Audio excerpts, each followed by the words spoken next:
Well, thank you very much. They call it Super Tuesday for a reason. This is a big one.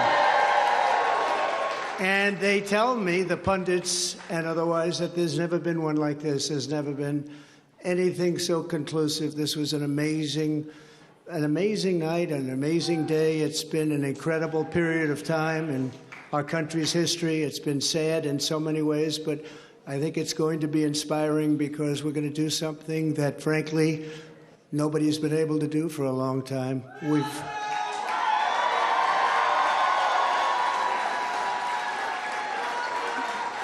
We've watched our country take a great beating over the last 3 years, and nobody thought a thing like this would be possible.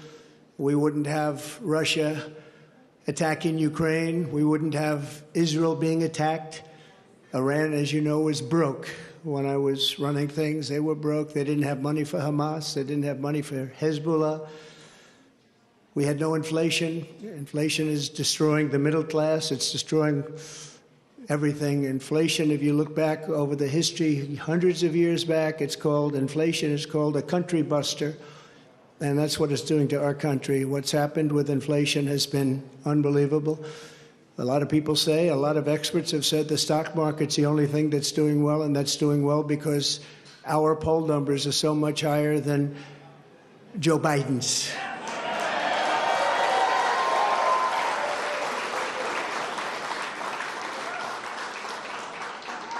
He's the worst president in the history of our country. There's never been anything like what's happening to our country.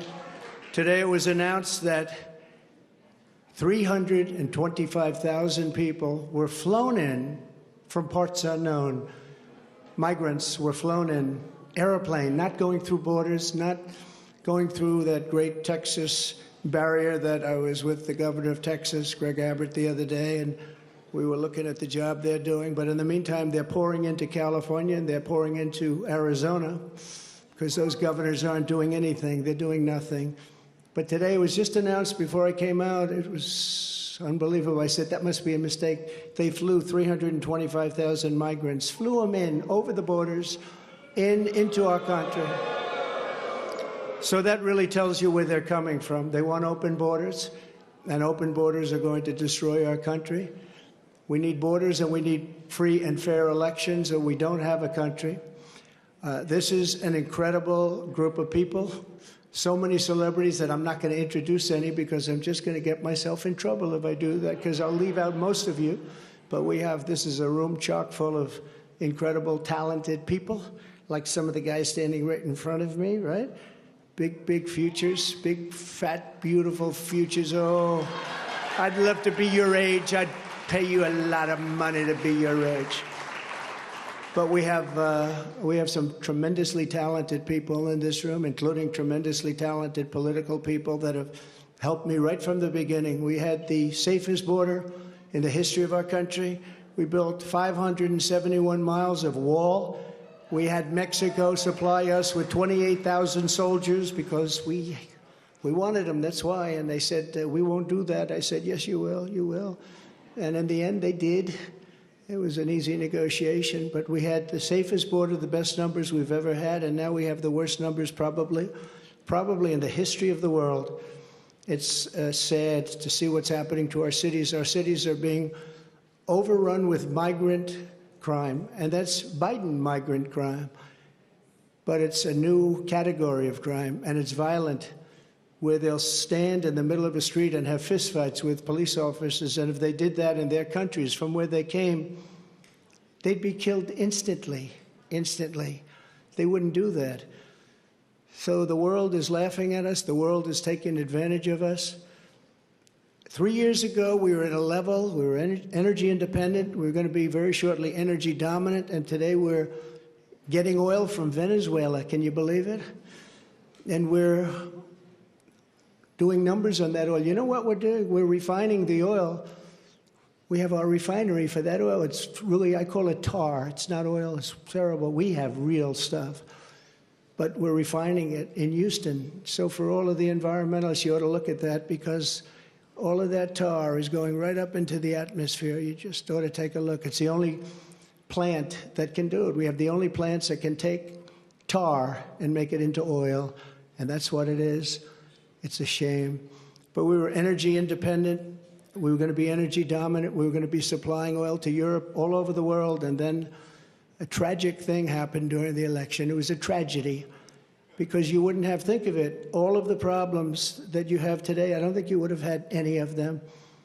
You'd only have success, and that's what's ultimately going to unify this country and unify this party. We have a great Republican Party with tremendous talent, and we want to have unity, and we're going to have unity, and it's going to happen very quickly. And I have been saying lately, success will bring unity to our country, and it happened before. We had the best economy our country's ever had, and people were calling me that I would have said will never happen. It'll never happen. They wanted to get together, African American, Asian American, Hispanic American, women, men, people with diplomas from the best schools in the world, and people that didn't graduate from high school. Every single group was doing better than ever before, and it was a beautiful thing. Our country was coming together. Our country was coming together. And now we have a very divided country. We have a country that a political person uses weaponization against his political opponent. Never happened here. It happens in other countries, but they're third world countries. And in some ways, we're a third world country. We're a third world country at our borders, and we're a third world country at our elections. And we have to stop that. We need a fair and free press. The press has not been fair, nor has it been free, but maybe someday they will be. They're being beaten up pretty badly. People aren't trusting them. They're not believing them. And really, it's a very important factor. The press used to be the policeman. It used to police our country.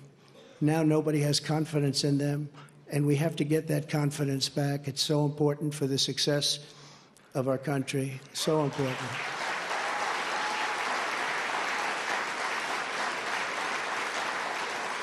So this has been a day that we've been waiting for. I want to thank my family for being here. It's a great family. I have a great family.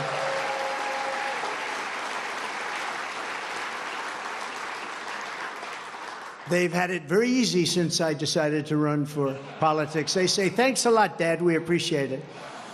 But they're strong, and they're very capable people, and they love the country. They really do love the country. And we appreciate it. And I want to thank everybody at my staff. Susie, Chris, incredible job. Incredible job you're doing.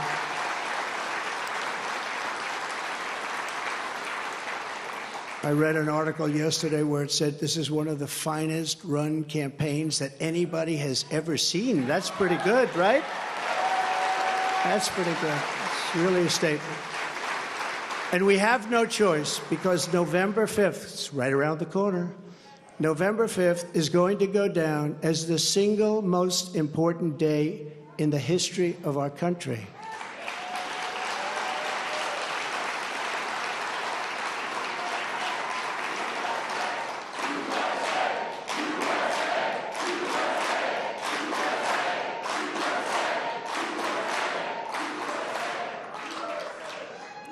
We're going to take it, and we're going to make it like it should be, respected. Right now, we're not respected. Right now, our country is known as a joke.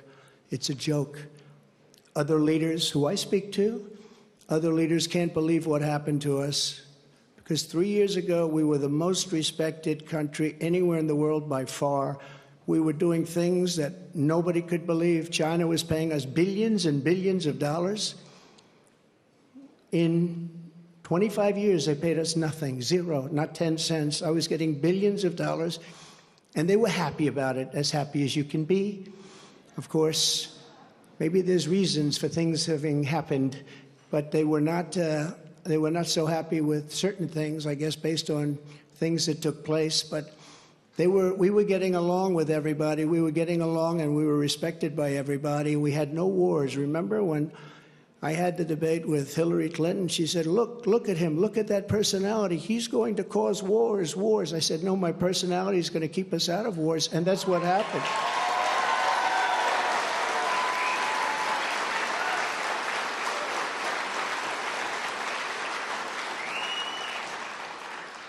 For 20 years, they were fighting ISIS. I defeated ISIS in 4 weeks. I got rid of ISIS. 100% of the ISIS caliphate. And we had no wars, and we stopped wars. We weren't getting along with a lot of countries. All of a sudden, North Korea, which is a serious nuclear power, but North Korea came along. Kim Jong-un, we got along very well. We got along very well with China until COVID. That was a little bit too much, as far as I was concerned. That was too much. Couldn't take that one. But we made a trade deal with China that I don't even talk about. $50 billion a year in product they bought from our farmers, our manufacturers. They used to buy 10. I got 50, and it was great. But COVID, I don't even talk about that, because COVID was such a horrible thing. It started in the Wuhan labs, just as I said, the Wuhan labs. And it came out, I believe, through incompetence. I believe it was incompetence. Some people think it wasn't, but I believe it was. But regardless, it caused $60 trillion worth of damage and death all over the world, all over the world. And we did a fantastic job on that. We never got credit for that. Unbelievable job on that. We came up with things that nobody thought was possible. Don't forget, when it came in, nobody had an idea what it was. They didn't even use the word pandemic. Nobody had an idea. But we did a fantastic job. And we got a lot of credit for the economy, a lot of credit for our foreign policy. I think credit like nobody, very few people have gotten. And the press was very honest about it. They gave us very high marks on foreign policy, the Abraham Accords, so many different things we did. But we never got the kind of due that we should have for the COVID, or as I call it affectionately, the Chinese virus, the China virus, which is a much more accurate term. And despite that, the stock market, when we turned it over, the stock market was higher than it was prior to COVID coming in. It was an amazing thing. We did an amazing job, and we have so many people that worked on that, so many of the doctors, so many of the scientists that worked with us on that. It was really, really something. But there's never been an administration that had more success in so many different elements. We got the largest tax cuts in history. We have the largest regulation cuts in history. We rebuilt our military. And what happened, we rebuilt our entire military, and beautiful. We had jet fighters that were 53 years old, and we had all brand new jet fighters. And then after this other group of people that didn't know what they were doing, they took over, and we had that horrible surrender in Afghanistan. I call it a surrender. We took the soldiers out first. You know, I dealt with the leaders of the Taliban in Afghanistan. They were the ones that were causing the trouble. The press was very angry because they said, "Why are you calling them?" I said, "Because that's where the problem is." I say oftentimes, they asked Jesse James, "Jesse, why do you rob banks?" He said, "Because that's where the money is." And I said, that's where the problem is with the Taliban. And I spoke to Abdul. He's still the leader. Believe it or not, he's really the leader of Afghanistan, but he's the leader of the Taliban, a rough group. I say, don't ever shoot our soldiers again. Don't ever do it. Very interesting what happened is that, we were having, during the Obama administration, previously, they were shooting a lot of our soldiers. And I let them know, I said, don't ever, ever let that happen. I said in a rather nasty fashion. We don't have to go into it tonight. For 18 months, we lost nobody in Afghanistan. And then we had that horrible, horrible withdrawal where we lost 13 soldiers, 38 horribly wounded, left Americans behind. You know, you have Americans right now still behind. Call them hostages if you like. It was a terrible moment. We left $85 billion worth of brand new, beautiful equipment behind, jets and tanks and everything you couldn't think of, goggles, night goggles. They didn't used to fight. They're good fighters. They didn't used to fight at night, but now they do because they have goggles. They have better goggles than we have. So I just want to tell you that led to a lot of bad things, and now the worst things are happening. The things that are happening now are unthinkable. and they're unthinkable at the border. We have millions of people invading our country. This is an invasion. This is the worst invasion probably. We've never had anything like it. No country has ever had anything like it. The number today could be 15 million people. And they're coming from rough places and dangerous places.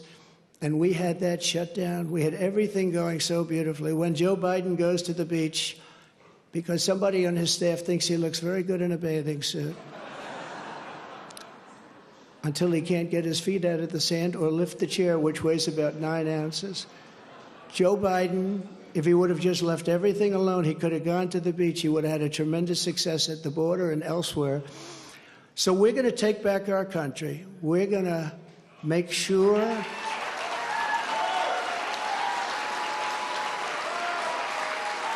we are going to do it right. We're going to have the greatest economy ever in the history of our country. We're going to top what we did. We're going to become an energy center of the world. We were ready to become energy dominant, and they stopped that. They stopped that. But we're going to become energy dominant. We're going to pay off debt.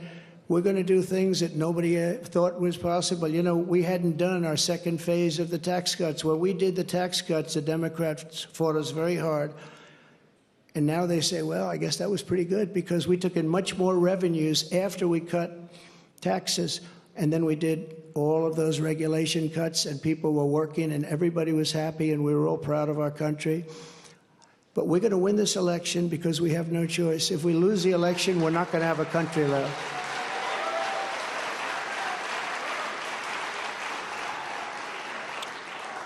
And we're going to do something. Thank you very much. We love you too. And we love our country. And we can't let this magnificent, some people call it an experiment. I don't call it an experiment. I just say this is a magnificent place, a magnificent country. And it's so sad to see how far it's come and gone. When you look at the depths of where it's gone, we can't let that happen. We're going to straighten it out. We're going to close our borders. We're going to drill, baby, drill. We're going to get the inflation down. And we are going to make our country greater than ever before. And we're going to do it quickly. We're going to do it quickly. It's going to go fast. We have to get the criminals out. We have many, many criminals that have entered our country. We have people coming in from such bad places, and we're going to have to get them out. We have murderers that are being deposited into our country. We have drug dealers at the biggest and highest levels that are coming into our country. We have people coming into our country that just shouldn't be here. But many, and I say many, large percentages, they come in through the caravans. They come in many different ways. Now we find out again, they come in through airplanes. We send them in. This is crazy. But they come into our country, we're going to stop them. We're going to close our borders. We're going to have to deport a lot of people, a lot of bad people, because our countries can't live like this. Our cities are choking to death. Our states are dying. And frankly, our country is dying. And we're going to make America great again, greater than ever before. Thank you very much. It's been a big night. Thank you very much. Thank you.